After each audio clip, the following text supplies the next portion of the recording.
Man is nothing else but what he makes of himself, said Jean-Paul Sartre. Let's start there. What have you made of yourself so far?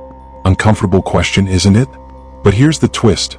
Maybe the problem isn't what you've made of yourself, but why you've been trying to make something in the first place. Why this desperate need to define your life, to wrap it up neatly with a bow and call it purpose. Here's the shocking truth you've been avoiding. Life doesn't come with a purpose. It's not hidden in the stars, encoded in ancient texts, or whispered in some cosmic secret. There's no grand plan waiting for you to uncover it. And if that terrifies you, good. It should. But also, let me ask you this. Why does the idea of life without purpose scare you so much? What are you really afraid of? Human beings are storytellers. We live for narratives. Ones that explain our existence, ones that make the chaos seem orderly. That's why the idea of purpose is so seductive. It's the ultimate story, the one that ties everything together. But here's the uncomfortable truth. Purpose, at least the way most people think of it, is an illusion. It's not real. It's a construct, a product of the mind's desperate attempt to make sense of something that doesn't need to be made sense of. Friedrich Nietzsche, never one to sugarcoat reality, once said, "He who has a why to live can bear almost any how." It's a powerful statement, one that has inspired millions. But here's the question no one asks. What if there is no why? What if the why isn't something handed down from the universe but something we've invented to make ourselves feel less insignificant? Think about it. The stars don't need a why. The ocean doesn't need a why. They just exist, vast and beautiful, indifferent to purpose.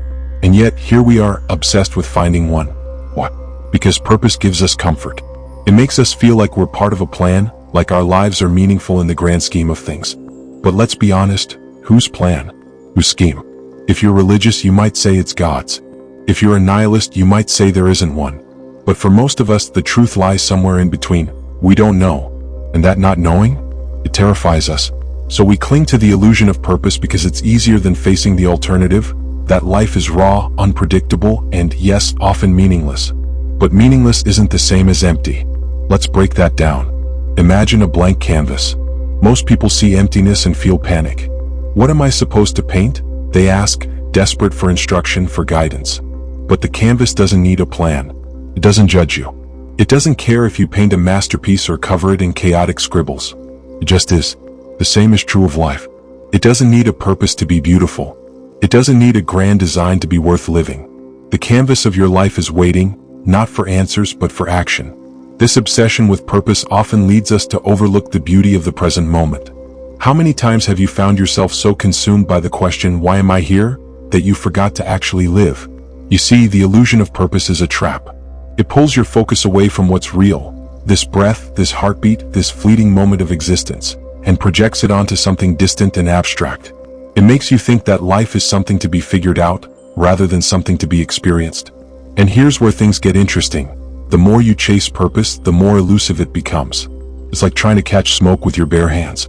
You think, if I just work harder, if I just achieve more, if I just find the right path, then I'll understand my purpose.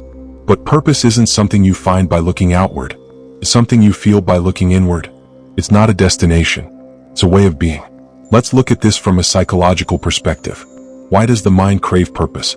The answer lies in our evolutionary past. For early humans, purpose was survival. Every action, hunting, gathering, building shelter, had a clear, immediate goal. But in today's world, where most of us aren't fighting for survival, that primal need for purpose has been redirected into abstract pursuits. Careers, relationships, legacies. The problem is, these things aren't as tangible as food or safety.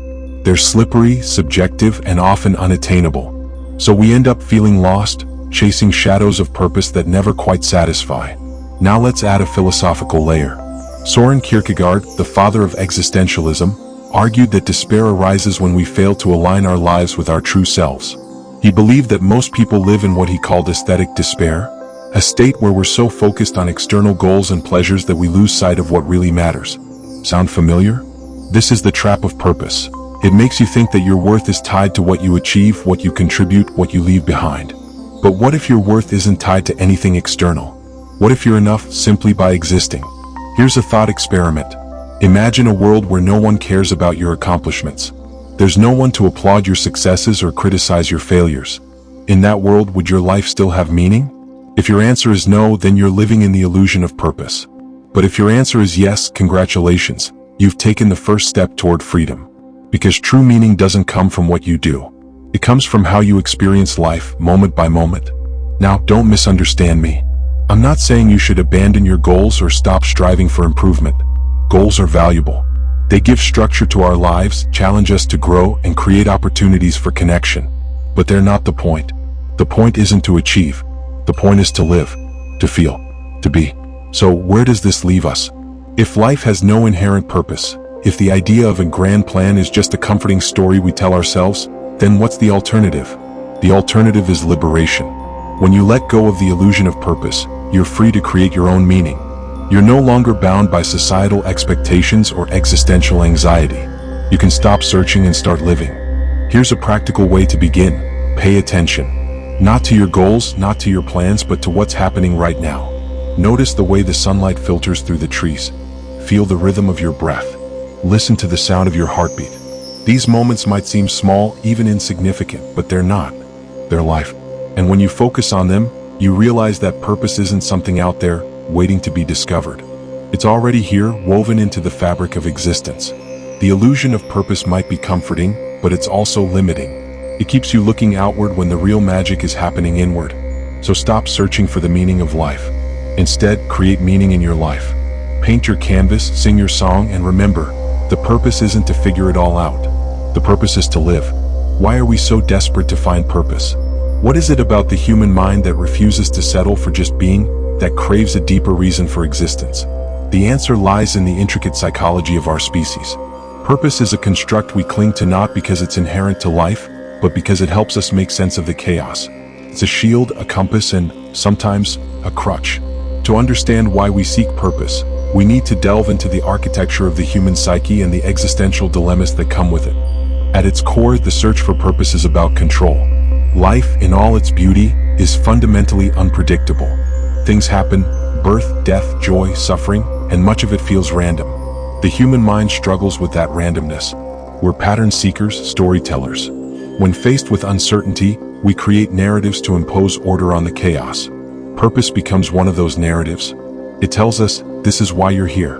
This is what makes it all worthwhile. And for a time it works. But here's the catch. No matter how compelling the story, life has a way of breaking through the narrative. Psychologists call this the need for cognitive closure. We're uncomfortable with ambiguity, so we latch onto explanations, even if they're flawed, just to feel a sense of resolution. Purpose is one of those explanations. It's why people throw themselves into careers, relationships, religions, and philosophies. It's why we chase goals, titles, and legacies. We're trying to fill the void of uncertainty with something solid, something that feels permanent. But purpose, as it turns out, is anything but permanent. Think about it. How many times have you achieved a goal only to feel an unsettling emptiness afterward? You thought getting the promotion, buying the house, or publishing the book would give your life meaning. And it did, for a moment. But then the feeling faded, and you found yourself asking, what's next? That's the trap of purpose seeking. It's a treadmill. No matter how fast you run, the horizon always moves further away. Viktor Frankl, a Holocaust survivor and renowned psychiatrist, explored this paradox in his seminal work, Man's Search for Meaning. He argued that purpose isn't something external, it's something deeply personal and often forged in the crucible of suffering. In the concentration camps, Frankl observed that those who survived weren't necessarily the strongest or the smartest. They were the ones who could find meaning even in the midst of unimaginable pain. For them, purpose wasn't a luxury, it was a lifeline. But Frankl's insights reveal a deeper truth. Purpose isn't universal. What gives meaning to one person's life might feel hollow to another. That's why so many people struggle with the question of purpose. They're searching for a one-size-fits-all answer in a world that doesn't work that way. Purpose isn't a prepackaged solution. It's a deeply subjective experience shaped by your values, your experiences, and your choices. This is where psychology meets philosophy. Soren Kierkegaard, the father of existentialism, believed that despair arises when we fail to align our lives with our authentic selves. He identified 3 forms of despair, the most common of which he called aesthetic despair. This occurs when we focus on external pleasures, achievements, and distractions instead of confronting our inner truth. Sound familiar? It's the Instagram perfect life, the carefully curated career, the relentless pursuit of success. But no amount of external validation can fill an internal void. The more you chase purpose outside yourself, the further you drift from what really matters. Let's take this a step further.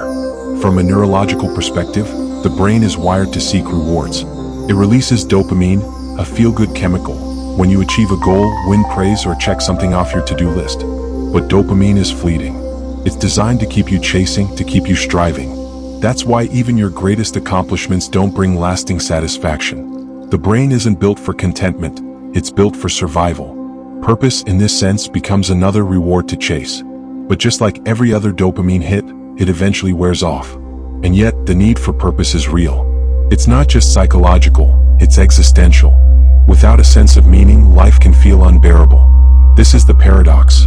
We know purpose is an illusion, yet we need it to function. It's a story we tell ourselves, but it's a story we can't seem to live without. How do we reconcile this contradiction? The answer lies not in rejecting purpose, but in redefining it. Here's the shift. Instead of seeing purpose as a destination, start seeing it as a process. Purpose isn't something you achieve, something you live. It's not the finish line of a marathon, it's the act of running itself. This perspective changes everything. Instead of asking, "What's my purpose?" you begin to ask, "How can I live purposefully today?" And suddenly the pressure lifts. You're no longer searching for some grand cosmic answer. You're simply choosing to engage fully with life, moment by moment. Let's ground this in practical psychology. One of the most effective ways to cultivate a sense of purpose is through what psychologists call flow. Flow is a state of complete immersion in an activity, when you lose track of time, when your mind quiets, when you feel fully alive.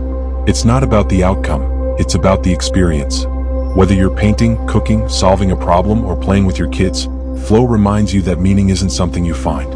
It's something you create in the present. This brings us back to Frankl's most profound insight. Meaning can be found even in suffering. When life feels chaotic, purposeless, or overwhelming, the answer isn't to escape. It's to engage. To face the chaos head-on and find moments of connection, creation, and growth. Purpose isn't about avoiding pain. It's about transforming it. But here's the key. Purpose doesn't have to be grand. It doesn't have to be about saving the world, leaving a legacy, or achieving greatness. Sometimes purpose is as simple as showing up for the people you love. As simple as finding joy in the ordinary. As simple as living with intention even when the world feels meaningless. So, let me ask you, what are you chasing? Whose script are you following? And what would your life look like if you stopped searching for purpose and started creating it instead? The answers to these questions aren't out there. They're in you. Purpose isn't a destination. It's a direction. And the journey begins the moment you stop running from the chaos and start dancing with it. Here's the uncomfortable truth most people won't tell you. Life doesn't owe you meaning. The universe didn't create you with a specific job description in mind. You weren't born with some cosmic to-do list etched into your soul. And that realization? It's both terrifying and liberating. It feels like staring into the vastness of space, overwhelmed by its emptiness, and yet exhilarated by its infinite possibilities. That's the paradox of no purpose. Life feels meaningless, but that very absence of meaning gives you the ultimate freedom. Freedom. It's a word we all crave, yet fear. Why? Because freedom comes with responsibility. When there's no purpose handed to you, no predefined path to follow, you become the sole architect of your life. Scary, isn't it? There's no one to blame if it goes wrong, no script to follow if you're unsure. But here's the beauty, you're free to write your own story. And in that freedom lies the potential for something extraordinary. Imagine this, you're dropped in the middle of an endless field with no map, no compass, no destination. At first you panic. Where am I supposed to go? You ask as if there's some correct answer waiting to be revealed. But the field doesn't care. It stretches endlessly in every direction, offering nothing but possibility. And that's when it hits you. The point isn't to find the right path. The point is to walk, to explore, to experience the field itself. That's life. Not a mission but an adventure. Philosopher Alan Watts often used the metaphor of music to describe life. He said, "We thought of life by analogy with a journey, with a pilgrimage which had a serious purpose at the end. But the thing is to dance while the music is being played." Think about that. How much of your life have you spent waiting for the end to justify the journey? Waiting for the job that will validate your effort, the relationship that will complete you, the accomplishment that will finally make you enough? And while you're waiting, the music plays on, unnoticed. This is the paradox. When you let go of the need for a purpose, you discover something deeper. You stop asking, "Why am I here?" and start asking, "What can I do with this moment?" You stop looking for answers in the future and start living in the present. And here's the wild part. When you stop chasing meaning, it finds you. Not in grand revelations or cosmic signs, but in the small, quiet moments that make life worth living. Let's talk about why this shift feels so radical. For most of your life, you've been told that purpose is something external. It's the career you choose, the family you build, the legacy you leave behind. It's out there waiting to be discovered. But that's a lie. Purpose isn't external, it's internal. It's not something you find. It's something you bring to whatever you're doing, wherever you are. Here's a practical example. Think about a parent raising a child. On the surface, their purpose might seem obvious. Care for the child, nurture them, help them grow. But what happens when the child grows up and leaves? If the parent's entire sense of purpose was tied to that role, they're left feeling lost. But if their purpose was rooted in something deeper, love, connection, growth, they can carry that into whatever comes next. The same principle applies to you. If your purpose depends on something external, it will always be fragile. But if it comes from within, it's unshakable. This is where the psychological concept of flow becomes essential.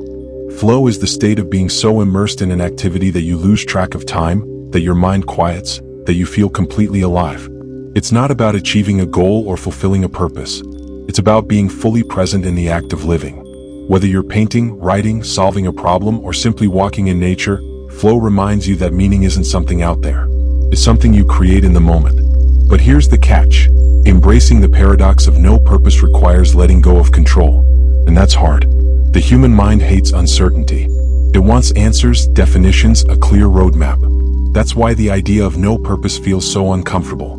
It forces you to confront the unknown, to accept that life is unpredictable, messy, and often unfair. But it's also vibrant, surprising, and breathtakingly beautiful. You can't have one without the other. Think about the stars. For billions of years, they've burned brightly in the void of space, indifferent to whether anyone notices. They don't question their purpose. They just exist, radiating light, creating beauty. And yet, without knowing it, they've inspired poets, scientists, and dreamers. They've shaped myths and guided travelers. The stars don't need a purpose to matter. Neither do you. But let's address the fear. If life has no purpose, what's stopping you from wasting it? What's keeping you from falling into despair? The answer is simple: you. The absence of purpose doesn't mean the absence of value.